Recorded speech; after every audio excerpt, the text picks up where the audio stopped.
Good morning everyone. दोस्तों आज है मार्च 18 2023 और हम लोग करेंगे द हिंदू न्यूज़पेपर के एनालिसिस। मेरा नाम है जितेंद्र चौधरी और आज फिर से हम लोग कुछ टॉपिक्स यहाँ पे लेके आए हैं। कौन कौन से टॉपिक रहेंगे ब्रीफली देख लेते हैं। तो पहले पढ़ेंगे हम लोग प्रिविलेज मोशन के बारे में। प्रधानमंत्री जी के अगेंस्ट में राज्यसभा में एक प्रिविलेज मोशन लेके आया गया है कांग्रेस पार्टी के द्वारा। क्यों लेके आया गया है वो ज़्यादा इंपॉर्टेंट नहीं है, लेकिन प्रिविलेज मोशन होता क्या है हमारे एग्जाम के परस्पेक्टिव से ये ज़्यादा इंपॉर्टेंट टॉपिक है, इसको हम लोग करेंगे। हालांकि रिपीटेड सा है लेकिन फिर भी थोड़ा सा देख लेंगे। नाम दफा टाइगर रिजर्व जो है वो न्यूज़ में है, तो इसके बारे में अच्छी खासी डिटेल में चर्चा करेंगे। यहाँ से यूपीएससी में 2 एमसीक्यूज भी इंक्लूड किए गए हैं जो प्रीवियस ईयर्स में पूछे गए हैं, वो भी देखने वाले हैं हम लोग यहाँ पे एनवायरमेंट इकोलॉजी वाले सेक्शन से।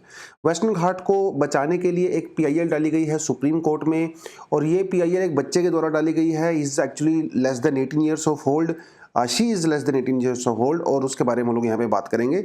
और वेस्टर्न घाट के बारे में इन जनरल जो है इन्फॉर्मेशन हम यहाँ पे देखने वाले हैं। पीएम मित्रा स्कीम क्या होती है, इसके लिए अभी जो इनिशिएटिव लिए गए हैं उसके बारे में बात करेंगे। हॉर्स शू क्रैब, ये भी एक अच्छा इंपॉर्टेंट टॉपिक लगा मुझे, ये न्यूज़ में है, इसके बारे में जानेंगे थोड़ा सा। और फेक न्यूज़ के बारे में एक छोटा सा एडिटोरियल दिया गया है, खास लगा नहीं, दमदार नहीं है बहुत ज़्यादा, थोड़ा सा पॉलिटिकल भी है।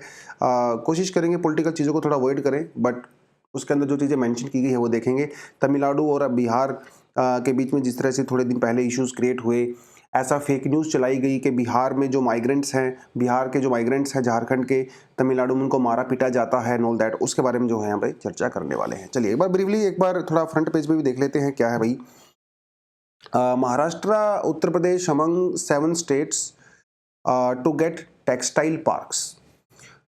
टेक्सटाइल का मतलब आपको अच्छे से पता है। टेक्सटाइल का मतलब होता है भाई जब हम लोग कपड़ा क्लोथिंग इंडस्ट्री के रिगार्डिंग बात करते हैं। टेक्सटाइल इंडस्ट्री इंडिया में हजारों साल पुरानी इंडस्ट्री है।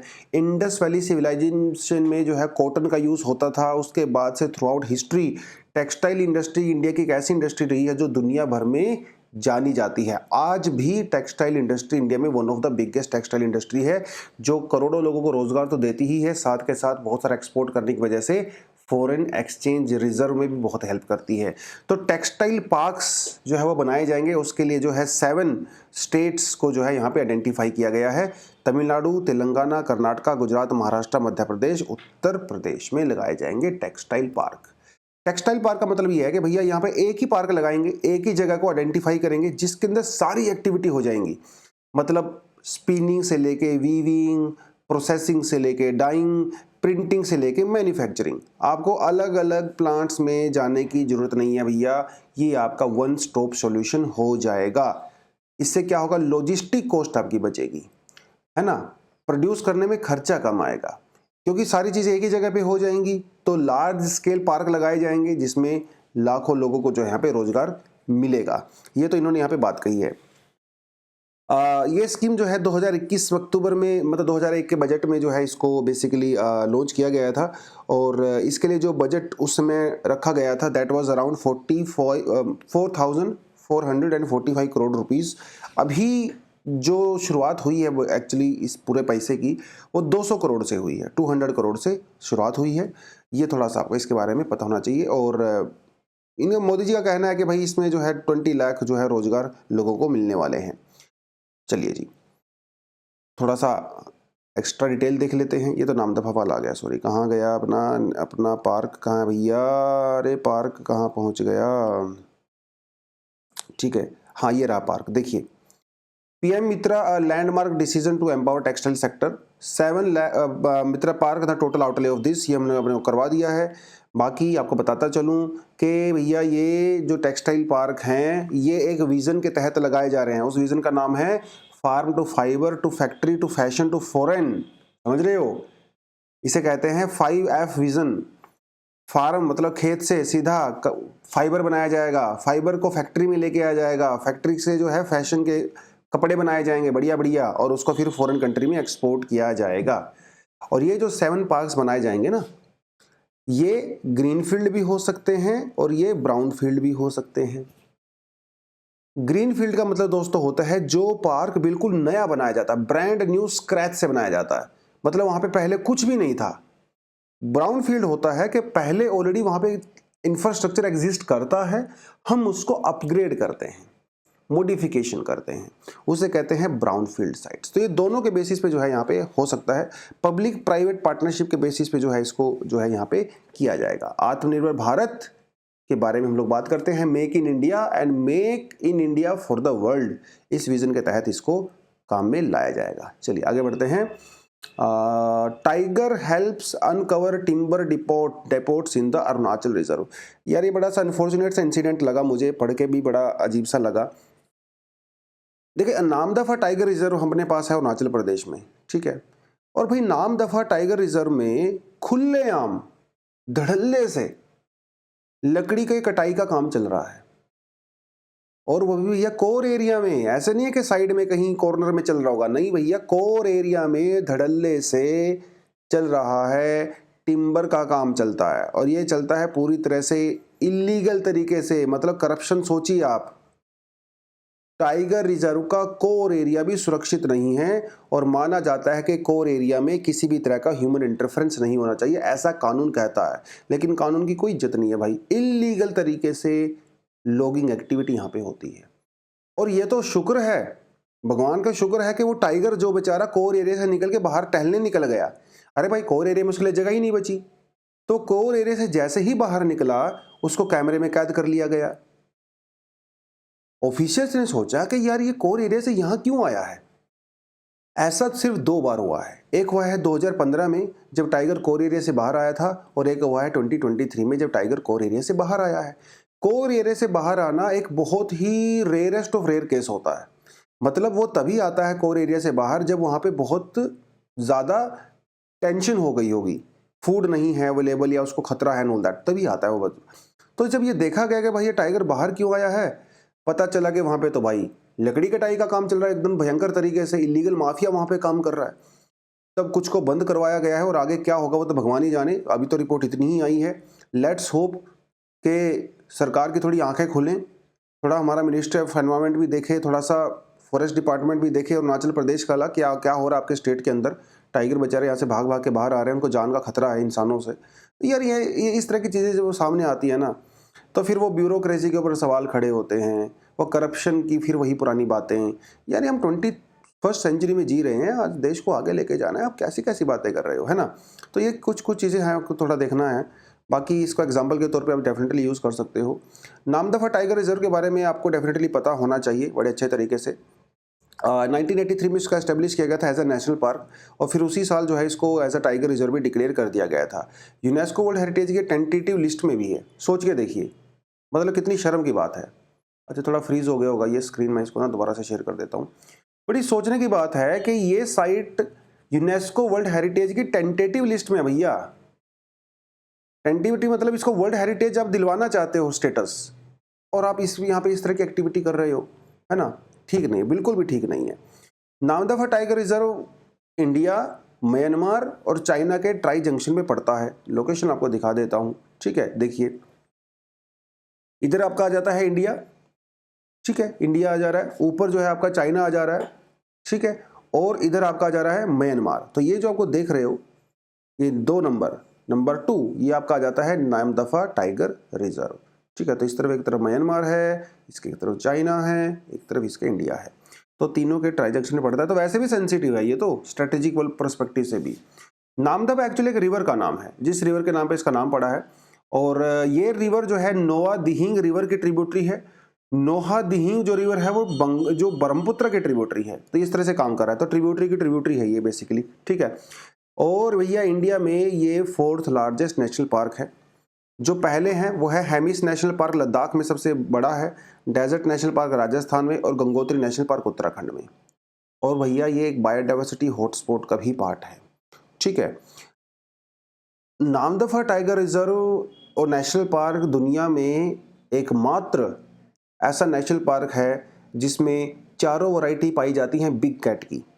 टाइगर भी यहाँ पे मिलता है, लेपर्ड भी यहाँ पे मिलता है, स्नो लेपर्ड भी मिलता है, और क्लाउडेड लेपर्ड भी मिलता है। दुनिया में एकमात्र ऐसा है, तो बहुत खास है। यहाँ पे मिलती है नामदफा फ्लाइंग स्क्विरल, जो कि क्रिटिकली एंडेंजर्ड स्पीसीज है। लास्ट टाइम इसको 1981 में देखा गया था, तब से लेके भैया आप ये देख लीजिए लगभग 40 साल से ज़्यादा हो गए हैं, अब तक बेचारी दिखी नहीं है, पता नहीं गायब है कि नहीं है। हुलॉग गिबन ये एक एप है, और ये इंडिया में एकमात्र सिर्फ इसी नेशनल पार्क में पाया जाता है। ये कुछ आपको इसके बारे में पता होना चाहिए। लोकेशन वगैरह आप देख सकते हो आराम से।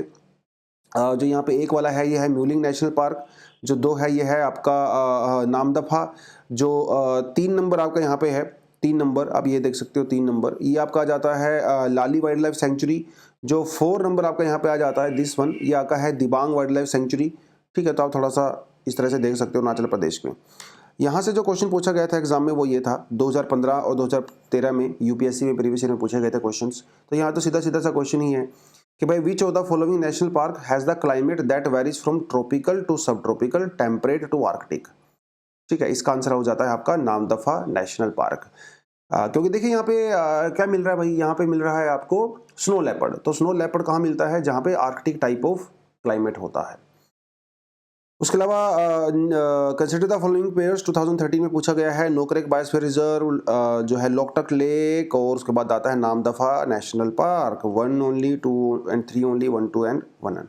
तो थोड़ा सा मेहनत करिए, थोड़ा सा सोचिए और कमेंट सेक्शन में इसका आंसर झट से मुझे दे दीजिए। कल जो क्वेश्चन पूछे गए थे आपसे वो भी यूपीएससी के प्रीवियस ईयर क्वेश्चन थे, 2021 में पूछे गया था और एक दोनों 2020 में पूछे गए थे। इसका आंसर आपको यहाँ पे दे दिया गया है, both 1 and 2 and both 1 and 2।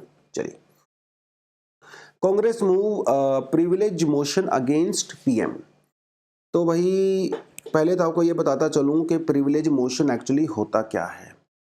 Privilege का मतलब होता है स्पेशल अधिकार, स्पेशल प्रोटेक्शन। तो जो हमारे मेंबर ऑफ पार्लियामेंट होते हैं हमारे लोकसभा और राज्यसभा में, उनको कुछ खास तरह की प्रोटेक्शन दी गई है कॉन्स्टिट्यूशन के द्वारा कि भाई देखिए मेरा घर है, मैं अपने घर में बैठा हूं, मेरी फैमिली मेंबर्स वहां पे रहते हैं, तो मेरा घर है तो मुझे स्पेशल प्रोविजन होना चाहिए। जैसी हरकतें मैं पड़ोसी के घर में जाके कर सकता हूं, अपने घर में कर, वहां पे अलाउड नहीं है मुझे करना पड़ोसी के घर में, अपने घर में तो कर सकता हूं ना, मेरे स्पेशल अधिकार हैं क्योंकि मेरा वो घर है। तो पार्लियामेंट, मेंबर ऑफ पार्लियामेंट का जो एमपीज का घर होता है, तो अपने घर के अंदर वो कुछ भी कर सकते हैं। लेकिन अगर अपने घर में कुछ ऐसा करते हैं वो जिससे घर की मान मर्यादा के ऊपर खतरा पहुंचता है, ऐसा कुछ हरकत कर देते हैं, तो उनके खिलाफ जो है कार्रवाई की जा सकती है। आपका जो बिहेवियर है वो भी एक लिमिट तक ही सहन किया जा सकता है ना, उसके बाद तो नहीं। तो उस केस में जो है आपके खिलाफ प्रिविलेज मोशन लगाया जाता है जब कोई मेंबर ऑफ पार्लियामेंट कुछ ऐसी हरकत करता है, ऐसा काम करता है जो कि पार्लियामेंट की मान मर्यादा के अगेंस्ट में होता है, उसे कहते हैं प्रिविलेज मोशन। तो प्रधानमंत्री जी के अगेंस्ट में कांग्रेस सरकार ने प्रिविलेज मोशन लेके आई है। उनका यह कहना है कि मोदी जी ने कुछ ऐसे शब्दों का यूज किया है, मोदी जी ने कुछ ऐसी बात बोली है जो कि हाउस की मान मर्यादा के खिलाफ जाती है। मोदी जी ने कहा था कि भाई चटकारे लेते हुए मोदी जी ने यह कहा था कि जो राहुल गांधी जी हैं और जो प्रियंका गांधी जी हैं वो नेहरू नाम यूज क्यों नहीं करती हैं, गांधी नाम यूज क्यों करती हैं, ये उन्होंने कहा था। तो उसका सीधा सा जवाब तो भाई देखिए हमें सबको पता है यार, अपने नाना का नाम थोड़ी ना कोई यूज करता है। अगर मैं अपना सरनेम लगाऊंगा तो फादर का लगाऊंगा, अपने दादाजी का लगाऊंगा, परदादा का लगाऊंगा। नाना का नाम तो सरनेम हमारी सोसाइटी में लगाते नहीं है। तो नेहरू जी तो उनके नाना जी हैं ना, उनके दादाजी थोड़ी ना है, तो इसलिए वो नेहरू का नाम नहीं लगाते हैं, अपने दादाजी का नाम लगा रहे हैं, राइट। तो ये तो सिंपल सा सवाल है, तो सबको पता है। बट फिर भी ऐसी बातें बोली जाती हैं जानते हुए भी कि हमारी सोसाइटी में नाना का नाम नहीं लगाया जाता है, दादाजी का नाम लगाया जाता है। तो इसके खिलाफ जो है प्रिविलेज मोशन वहां पे डाला गया है। प्रिविलेज मोशन के खिलाफ जो रूल्स हमारे हैं वो क्या कहते हैं, वो है अपना rule number 188 of the rule of the procedure and the conduct of the business in the council of the states. Rajya Sabha के अंदर ये जाता है, ये थोड़ा सा आपको पता होना चाहिए। थोड़ा हल्का फुल्का कंटेंट मैंने यहाँ पे डाला है, लास्ट वीक भी हम लोगों ने किया था ये, तो लास्ट वीक वाला कंटेंट ही मैंने अभी कॉपी पेस्ट कर डाला है, आपको अच्छे से पता ही होगा। थोड़े समय पहले भी हमारे जो वाइस प्रेसिडेंट हैं उन्होंने भी प्रिविलेज मोशन के बारे में कुछ बात कही थी। उन्होंने कहा था कि अगर कोई आदमी, कोई मेंबर ऑफ पार्लियामेंट अगर किसी दूसरे मिनिस्टर या दूसरे मेंबर ऑफ पार्लियामेंट के अगेंस्ट में अगर कुछ बात बोलता है तो वो इन्फॉर्मेशन ऑथेंटिक होनी चाहिए, है ना। भाई ऐसे तो आप कुछ भी बोलते रहोगे, आरोप लगाते रहोगे इसने करप्शन किया, ये वो फलाना ढिमकाना। अरे भाई ऑथेंटिक इन्फॉर्मेशन होनी चाहिए। अगर वो इन्फॉर्मेशन ऑथेंटिक नहीं है और आप किसी के खिलाफ आरोप लगा रहे हो करप्शन का या जो भी, तो वो एक ब्रीच ऑफ प्रिविलेज होगा, ठीक है, ब्रीच ऑफ प्रिविलेज होगा। तो ये थोड़ा आपको पता होना चाहिए। हमारे जो कॉन्स्टिट्यूशन में आर्टिकल 105 है वो मेंबर ऑफ पार्लियामेंट को प्रोटेक्ट करता है क्रिमिनल लिटिगेशन। आप मेंबर ऑफ आप पार्लियामेंट के अंदर कुछ भी बोलिए, आपके खिलाफ कानूनी कार्रवाई नहीं हो सकती है, आपको प्रोटेक्ट किया जाता है। तो ये कुछ रूल्स हैं, 105, रूल नंबर 202, ठीक है, वो सब करके रूल नंबर 187, रूल नंबर 188। इसमें अगर आप किसी के खिलाफ प्रिविलेज मोशन लगाते हो तो आपको जो है स्पीकर या चेयरपर्सन की परमिशन लेनी पड़ती है। तो ये थोड़ा सा इसके बारे में बताना चाहिए। आप स्टिल मैं आपको सजेस्ट करूंगा कि ये टॉपिक आप लक्ष्मीकांत से जाके पढ़े, क्योंकि वहाँ पे ज़्यादा डिटेल दी गई है, कुछ एग्जांपल्स दिए गए हैं। ठीक है, मैं तो सिर्फ आपको एक ऊपर ऊपर से टच करवा देता हूँ एक करंट अफेयर के पर्सपेक्टिव से। इन डिटेल इन डेप्थ तो आपको डेफिनेटली अपनी स्टैंडर्ड बुक से ही पढ़ना पड़ेगा। Supreme court seeks government reply to miners petition on the saving western Ghat. तो वही ऐसा है कि वेस्टर्न घाट को बचाने के लिए एक मिस केविया करके हैं, और ये अभी बच्ची हैं, she is less than 18 years of old. इन्होंने सुप्रीम कोर्ट में एक पेटिशन डाली है और सुप्रीम कोर्ट से ये कहा है कि भैया sir ji please my lord, आप सरकार को इंस्ट्रक्शंस दीजिए कि वो वेस्टर्न घाट को बचाए, क्योंकि वेस्टर्न घाट बहुत सेंसिटिव है। 50 मिलियन मतलब 5 करोड़ लोग वेस्टर्न घाट के ऊपर डायरेक्टली डिपेंड करते हैं, और 200 मिलियन मतलब 20 करोड़ लोग इनडायरेक्टली डिपेंड करते हैं वेस्टर्न घाट के ऊपर भिन्न भिन्न तरीके से। ये मुझे थोड़ा अजीबोगरीब सा लगता है, ये लोग मिलियन का यूज़ क्यों करते हैं? अरे भाई आप इंडिया में रहते हो, आप करोड़ का यूज़ करिए। हमारे यहाँ पे तो करोड़ यूज़ होता है, आप यहाँ पे 20 करोड़ लिखिए। आजकल तो यूट्यूब ने भी करोड़ लिखना शुरू कर दिया, लाख लिखना शुरू कर दिया, क्योंकि मिलियन थोड़ा 50 मिलियन और 5 करोड़ सोच के देख किस में ज़्यादा फीलिंग आ रही है? 5 करोड़ में ना, तो ये क्यों नहीं यूज करते, मुझे समझ नहीं आता। बाकी अलग बात है। तो इन्होंने कहा है, तो सुप्रीम कोर्ट ने उनकी पेटिशन के साथ साथ गवर्नमेंट से भी एक काउंटर एफिडेविट मांगा है, और गवर्नमेंट को ये कहा है कि आप हमें जल्दी से जल्दी बताइए, एक हफ्ते के अंदर, कि आपने वेस्टर्न घाट की डेवलपमेंट के लिए, उनके इफेक्टिव और सस्टेनेबल कंजर्वेशन के लिए क्या क्या स्टेप लिए हैं। अब जब सरकार से जवाब आएगा तब उसको हम लोग अच्छे से पढ़ाई करेंगे। वेस्टर्न घाट के बारे में इन जनरल आपको इन्फॉर्मेशन होनी चाहिए। दुनिया के जो हॉटेस्ट हॉटस्पॉट्स हैं उसके अंदर वेस्टर्न घाट का एक नाम आता है। गुजरात, महाराष्ट्र, गोवा, कर्नाटका, तमिलनाडु और केरला, इन 6 स्टेट से होकर ये निकलता है वेस्टर्न घाट। यूनेस्को की वर्ल्ड हेरिटेज साइट है, तो आपको पता ही है। दिस इज दुनियाज वर्ल्ड्स हॉटेस्ट हॉटस्पॉट जो है उसके अंदर ये आता है। और हिमालय से भी पुराना है ऑफ कोर्स, हिमालय तो बड़ा नया है बच्चा इसके सामने, वेस्टर्न घाट तो बहुत पुराना है। वेस्टर्न घाट तो हमारी गोंडवाना लैंड का पार्ट हुआ करता था, जो पेंजिया हुआ करता था, जो आप कॉन्टिनेंटल ड्रिफ्ट 3 में पढ़ते हो, है ना। तापी रिवर से वैली से शुरू होकर जो है कन्याकुमारी तक ये जाता है। और वैसे तो वेस्टर्न घाट पूरा कंटिन्यूस घाट है, इसके अंदर डिसकंटिन्यूटी नहीं है ईस्टर्न घाट के जैसे। ईस्टर्न घाट ऐसे डिसकंटिन्यू है क्योंकि यहाँ पे बहुत सारी रिवर्स फ्लो करती हैं, उसकी वजह से कट छट गया है। कुछ कुछ जगह पे वेस्टर्न घाट में आपको थोड़ा बहुत गैप दिखाई देता है, जिसे हम लोग पास कहते हैं, जैसे हिमालय के अंदर पासिस हैं, जैसे भोर घाट, पाल घाट, थाल घाट वगैरह, वो सब आपको वहाँ पे पड़ता है। वेस्टर्न घाट के अंदर जो है एवरग्रीन फॉरेस्ट जो है वो काफ़ी पाए जाते हैं। कॉफ़ी प्लांटेशन के लिए बहुत सूटेबल है वो ऑफ कोर्स यहाँ पे, ठीक है। आप थोड़ा यहाँ पे देख सकते हैं। अन्नाईमुड़ी जो हिल है, अन्नाईमलाई, वो सबसे हाईएस्ट पीक जो है यहाँ पे माना जाता है अन्नाईमुड़ी। दूसरे नंबर पे जो माना जाता है वो है डोडा बेटा। तो ये कुछ कुछ चीज़ें आपको वेस्टर्न घाट के बारे में पता होना चाहिए। ज्योग्राफी की सिंपल सी चीज़ है, एनसीईआरटी के अंदर आपकी ये सारी इन्फॉर्मेशन दी गई है, तो आप एनसीईआरटी जाके पढ़ सकते हैं अपना 11th स्टैंडर्ड की जो सेकंड एनसीईआरटी है, इंडिया फिजिकल एनवायरनमेंट, तो उसमें बहुत अच्छी डिटेल दे रखी है। चलिए, horseshoe crabs disappearing off Odisha's coast. तो ये फोटो अगर आप देखिए, इसे हॉर्सशू क्यों कहा जाता है? क्योंकि ये जूते जैसा, मतलब जो घोड़ा होता है ना, घोड़ा, उसका जो पैर होता है जिसके नीचे हम लोग वो लगाते हैं लोहे की, जिसको नाल बोलते हैं, उसके जैसा दिखता है, तो इसलिए हॉर्सशू कहा जाता है इसको। इसकी शेप जो है वो घोड़े के पैरों के जैसी होती है। भाई दुनिया का सबसे ओल्डेस्ट ऑर्गेनिज्म है ये, ओल्डेस्ट, समझ रहे हो? 450 मिलियन ईयर्स, पिछले 45 करोड़ सालों से सरवाइव कर रहा है बेचारा ये। इसका इम्यून सिस्टम बहुत ही जबरदस्त है, बहुत स्ट्रॉन्ग है।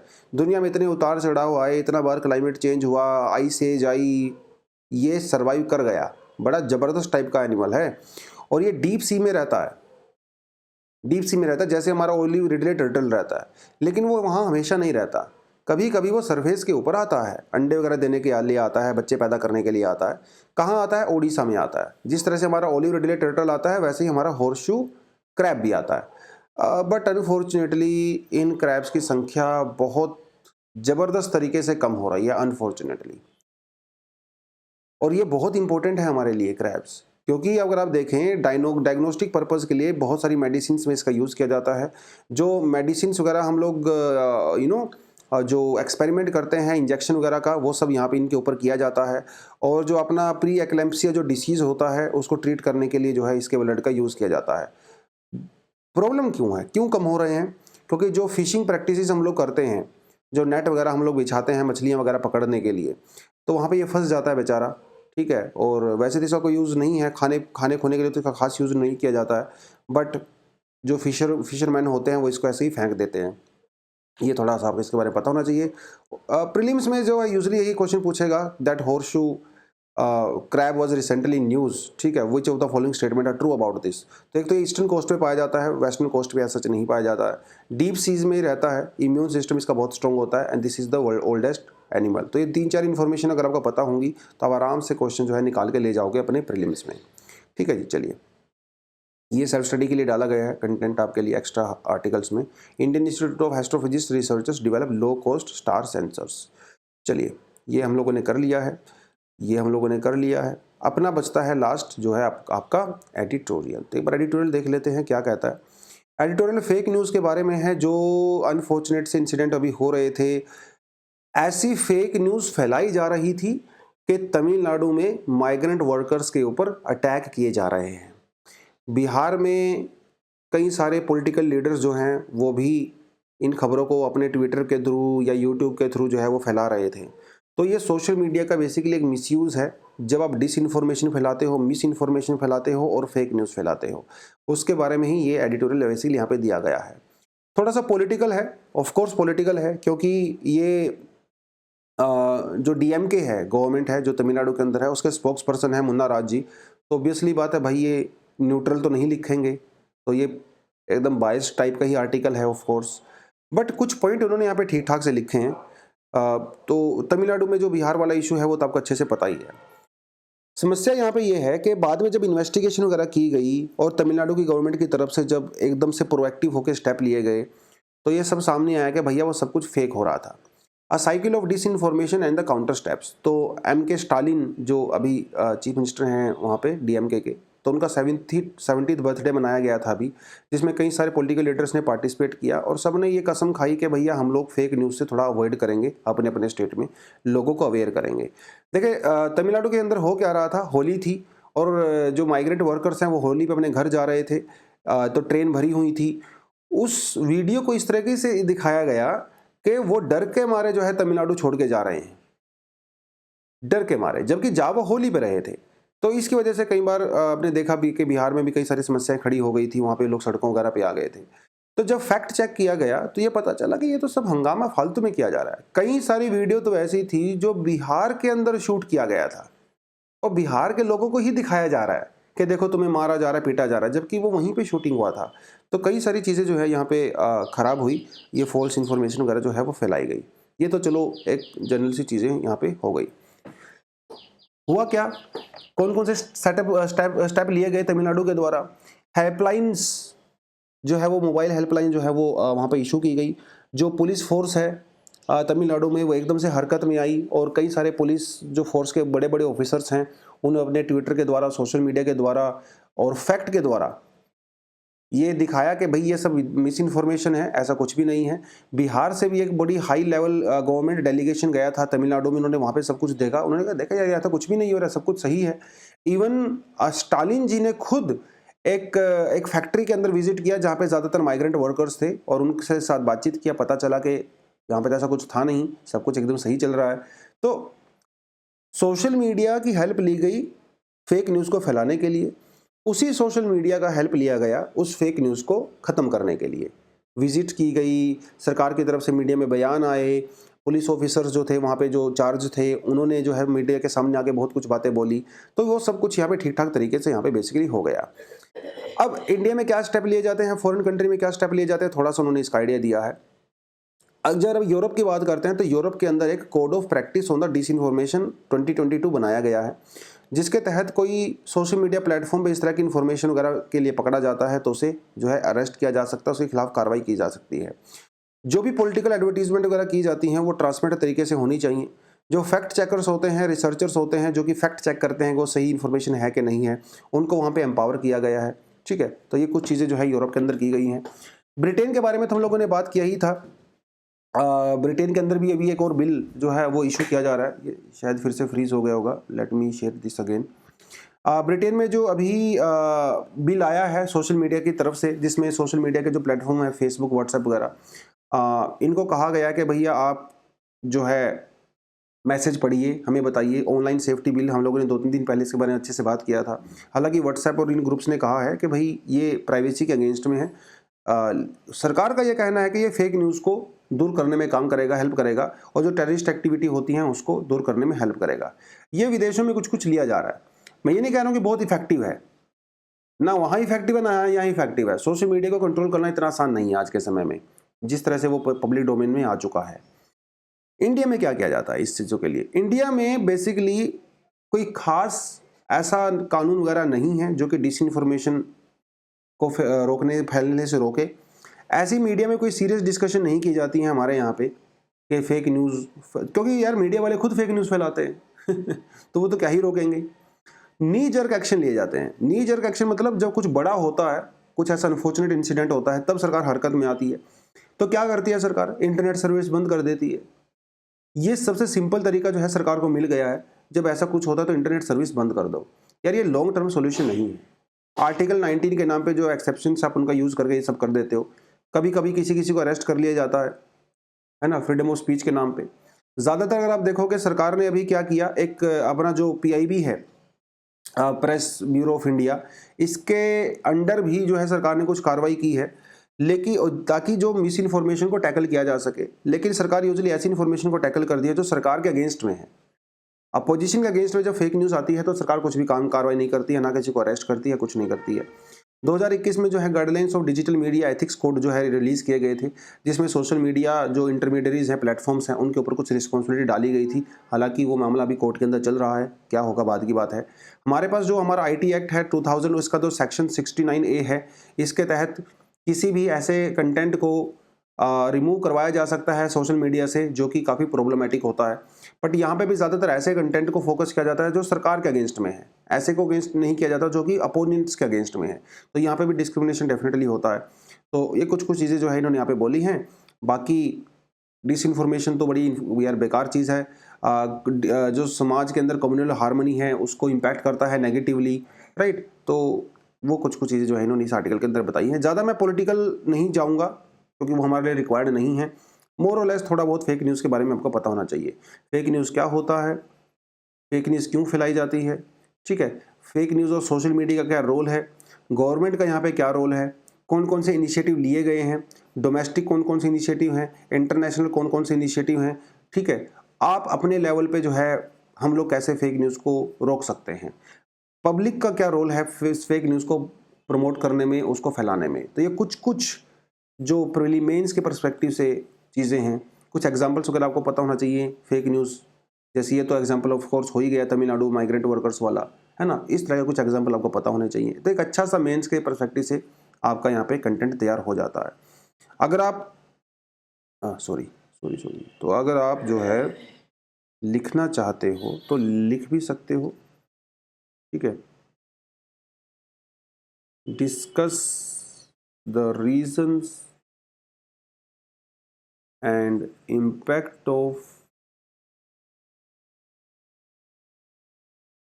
fake news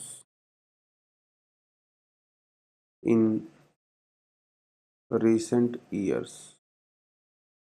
Also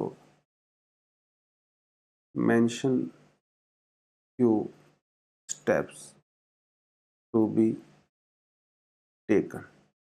150 words 10 marks, ठीक है। आप ये आराम से लिख सकते हो। चलिए बच्चों आगे बढ़ते हैं। आगे क्या बढ़ना है, खत्म हो गया बस। चलिए, thank you very much, all the best, जय हिंद।